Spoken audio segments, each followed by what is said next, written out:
भगवान श्री कृष्ण बुद्धि और प्रेम के प्रतीक हैं। बचपन में श्री कृष्ण ने अनेक रासलीलाएं की थी। भगवान श्री कृष्ण की 16,000 गोपियां होते हुए भी उन्होंने अपनी मर्यादा को बनाए रखा। यह उनके भगवान होने का प्रतीक है। फिर जब महाभारत का युद्ध हुआ तो कुरुक्षेत्र में दिए गए गीता के उद्वरण भगवान कृष्ण की शिक्षाएं और सुविचार मानव जाति के हर पहलू और युगों पर लागू होती हैं। भगवान कृष्ण के सुविचार अनेक पीढ़ियों तक उनके ज्ञान को समाहित करते हैं। हमारी आत्मा आध्यात्मिक रूप से सो रही है। जिस प्रकार एक अलार्म घड़ी एक सोते हुए आदमी को जगा देती है, उसी तरह भगवान कृष्ण के सुविचार आध्यात्मिक वास्तविकता के प्रति जागृत करने में भूमिका निभाते हैं। यदि आप जीवन से संबंधित ज्ञान प्राप्त करने के लिए या खुद को प्रेरित करने के लिए श्री कृष्ण सुविचार की तलाश कर रहे हैं, तो आपको यहाँ सबसे अच्छे और सुविचार मिलेंगे।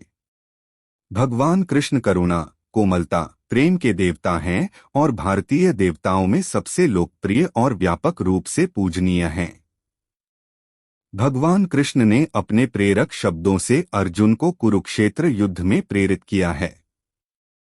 उन्होंने हमें जीवन, प्रेम, खुशी, धर्म, मोक्ष, मुक्ति, भक्ति, योग, ध्यान, धर्म, सत्य सभी के बारे में सब कुछ सिखाया। उन्हीं को आधार बनाकर हम पेश कर रहे हैं अच्छाइयों की रक्षा के लिए, दुष्टों के विनाश के लिए, धर्म की दृढ़ता से स्थापना करने के लिए। मैं युगों युगों से जन्म लेता आया हूँ और आगे भी इसी तरह लेता रहूंगा। जब जब इस धरती पर अधर्म और पाप की महिमा बढ़ जाती है, तब तब भगवान अवतरित हुए हैं। रावण को पापों से मुक्त करने के लिए भगवान श्री राम को इस धरती पर आना पड़ा था। प्रहलाद को हिरण्यकश्यप से बचाने के लिए भगवान को नरसिंह का अवतार लेना पड़ा था। ईश्वर एक हैं, उनके रूप अनेक हैं। भगवान अपने भक्तों के संरक्षण के लिए हर हालत में अवतरित होते हैं। आत्मा वह पवित्र स्थान है जहां भगवान का वास होता है। अगर इस आत्मा को वासना, क्रोध जैसे गंदे विचारों से भरते हो तो आत्मा रूपी मंदिर ईश्वर के आशीर्वाद से खाली हो जाता है। जहां ईश्वर का वास नहीं होता है, वह नरक के समान ही तो है। मनुष्य अपने विश्वासों के परिणामस्वरूप ही बनता है। जिस तरह से वह यकीन कर लेता है, उसी तरह वह बन जाता है।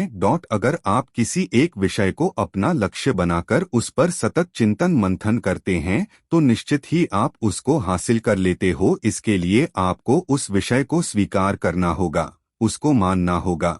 एक बार जब आप उसमें खो जाएंगे, फिर आप वही बन जाएंगे। असली खुशी की कुंजी यही है कि अपने मन से इच्छाओं के बोझ को हल्का कर दो। केवल एक, अगर मेरी कोई इच्छा ही नहीं तो मुझे किस बात की चिंता।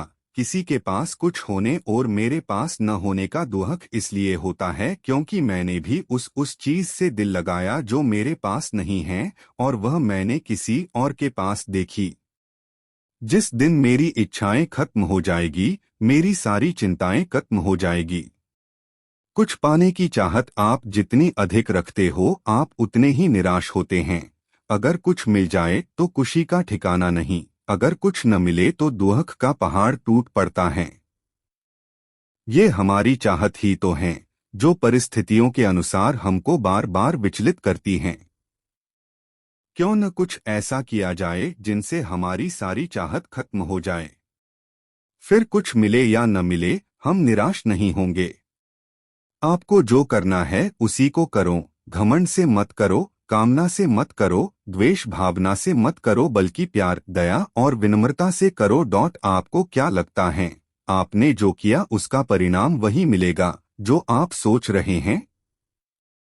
अगर आपने अपने कर्म मार्ग में अहंकार, ईर्ष्या, वासना को शामिल किया है, तो आपको प्रतिकूल परिणाम मिलेंगे।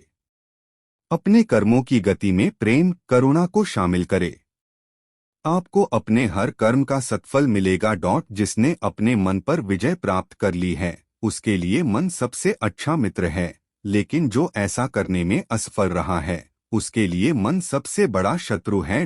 हमारा मन यादृच्छिक रूप से भटकता है, जो देखता है उसी के पीछे भागने लगता है। ऐसा मन कभी आपको जीतने नहीं देगा। अगर जीत मिल भी गई तो एक और नया लक्ष्य बना लेगा, फिर उसके पीछे भागने लगेगा। ऐसे में आपका मन आपका सबसे बड़ा शत्रु बन जाएगा। मन से मित्रता करनी है तो इसकी कमान अपने हाथ में रखो, कभी इसे अपने से दूर मत भागने दो। जो कुछ भी हुआ वह अच्छा था।